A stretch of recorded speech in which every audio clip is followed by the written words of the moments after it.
Hey, it's Jessica Goose here with RealAgriculture.com, and joining me right now is Aaron Armstrong, who is the Executive Director of the Barley Council of Canada. Aaron, how are you doing today? Good. Awesome. And we are at the Prairie Cereals Summit here in Banff, Alberta, and there were some changes here on the first day of this summit when it comes to the BCC, and we'll get to those in just a second. But I thought for our audience, give us a brief kind of history on what exactly is the BCC. So BCC, the Barley Council of Canada, was established in 2013, and it's a value chain organization. Excuse me, it's an organization of organizations, and the principle is equal representation from producer groups and industry groups. And basically industry groups are any groups that aren't producer groups. Yeah, exactly. Yeah. Cool. And who is all involved with the BCC? Well, current membership, we have 6 producer commissions, and they range from Alberta all the way through Prince Edward Island. Okay. So almost the entire company is represented on the producer side. Yeah. And we currently have 5 industry organizations that are members as well. Okay. So on the producer side, we've got Alberta Barley, Saskatchewan Barley Development Commission, Manitoba Wheat and Barley Growers Association, Grain Farmers of Ontario, Producteurs de Grain de Quebec. It's okay, my French isn't that great either, so good job. And Atlantic Grains Council. And on the industry side, we've got BMBRI, the Brewing and Malting Barley Research Institute, CMBTC, the Canadian Malting Barley Technical Centre. We've got Beer Canada, and MIAC, which is the Malting Industry Association of Canada, and the Crop Development Centre at the University of Saskatchewan. Okay, I'm just going to say right now, you are an absolute stunner when it comes to acronyms. Usually people, when we interview, are like, wait a second, which acronym is that? And you nailed it, girl, so good job.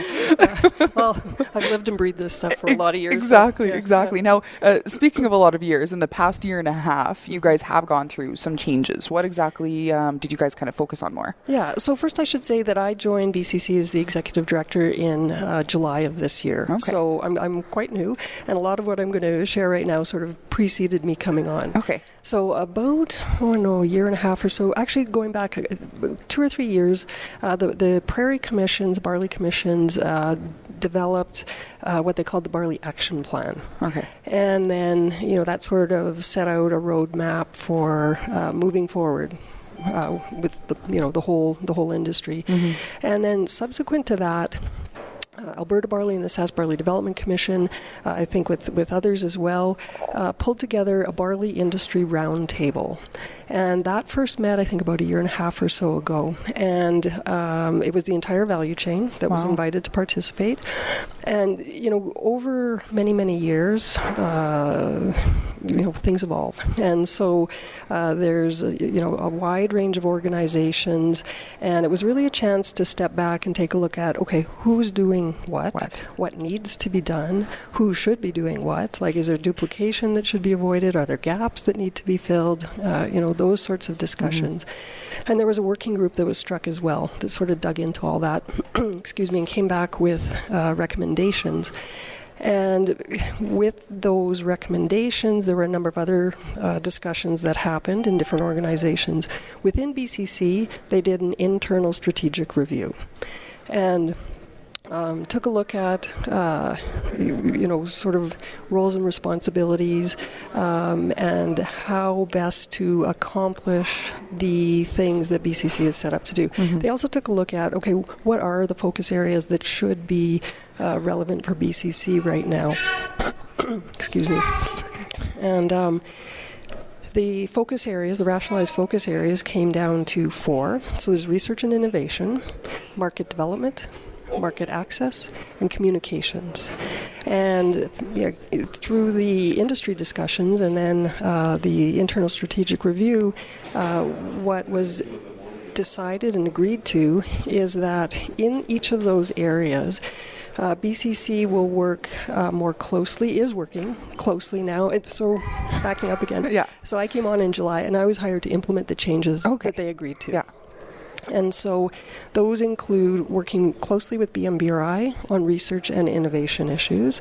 Kara Barnes, who works with BCC, she's been there from the beginning and does a lot of work on research. And BCC as well is the administrator for the National Barley Cluster. Oh, okay. So on behalf of the group of funders. Yeah. So there's that lives within BCC at this point. And then Kara works very closely with Gina Feist at BMBRI, and they're developing a barley research inventory, which is going to be used to help develop a national barley research strategy.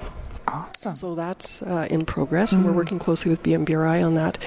In terms of market development, CMBTC is taking a lead on market development for all barley now, not just malt barley. Okay. And so we're working very closely with Peter Watts at CMBTC.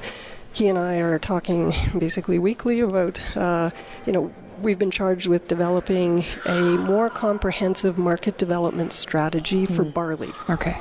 And so, that's barley as a whole. Barley as a whole. Yeah. So that'll take some time. BMBRI and CMBTC, in the meantime, sort of speaking for them, I guess, are working closely on developing a new strategy for the uptake of new malting barley varieties. And so we'll support as needed as that strategy develops as well. And then when we move to market access, that area, one of the changes that was agreed to and has been implemented is BCC now has a partnership with Cereals Canada. So we actually have a signed declaration. Yeah. Let's be real. It's like on a sticky note, isn't it? No. A signed statement. Okay. And so you guys have this collaboration with the two. Yeah, we have a partnership, and we're working very closely with them on market access issues and communications. So Brenna Mahoney at Cereals Canada, she's our communications person as well. So Gotcha. She's sometimes got a wheat hat, sometimes got a barley hat, and sometimes we have a combined hat, depending on what the issue is. And then in terms of market access, Cereals Canada has a market access committee, and we did have one person on it, but we've expanded our participation in that committee, and again, working very closely with Cereals Canada on market access issues. So those changes, if you will, so the closer collaboration with BMBRI and CMBTC, and then the partnership with Cereals Canada, those are all in progress and happening, and lots of interaction on multiple fronts and with others across the value chain as well. And then in the coming year, we're going to be taking a look at whether or not there are additional changes that it might make sense to implement. So it's a busy time in barley. It is. Wow. Yeah, no, it definitely is. How what's your work schedule like? No, I'm kidding. There's so many things going on. And again, these were all kind of wrinkled out when you guys did kind of that reflection of the organization a couple of years ago, or about a year and a half-ish. Well, yeah, that again was like the whole industry, like the whole value chain got together and talked about those things. And then BCC had its internal strategic review and implementing the changes I've just talked about. But other organizations were also, having their discussions about, some of these adjusted focuses, if you will, so that there's greater clarity for everybody about the roles and responsibilities of each organization, and just there's no shortage of things to get done. No. But there is sometimes a shortage of resources. And that's not just money, it's people, it's time. And so how do we collectively get done what needs to be done as efficiently and effectively as possible? So if you find that out, I'm sure there's a whole bunch of organizations that will want to know the answer to that, Erin. So put that on your list of things to do. Well, I think these discussions are happening in a wide range of sectors within ag. So it's not just barley, but we're certainly undergoing that, as are other sectors. It's a very dynamic time in ag, period, and definitely in barley as well. For sure. Yeah. What makes you, really excited about barley? Already that research that you guys are doing, I think, is something that's kind of it kind of sparked some excitement in me. Is there anything that you're really excited that the BCC is working on or collaborating with?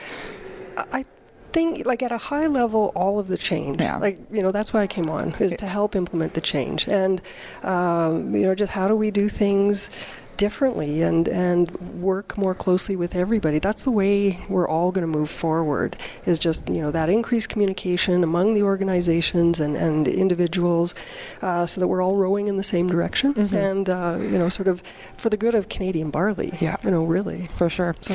And now you've already mentioned it a little bit here, but kind of looking into next year with it already being kind of middle of December here, any changes coming other than, I guess, obviously the implementation of some of this stuff? Yeah, so in the immediate term, continuing to, implement the changes that we've been talking about, and continuing to work closely with that range of organizations on those different areas. I mean, there's lots to be done in each of those areas.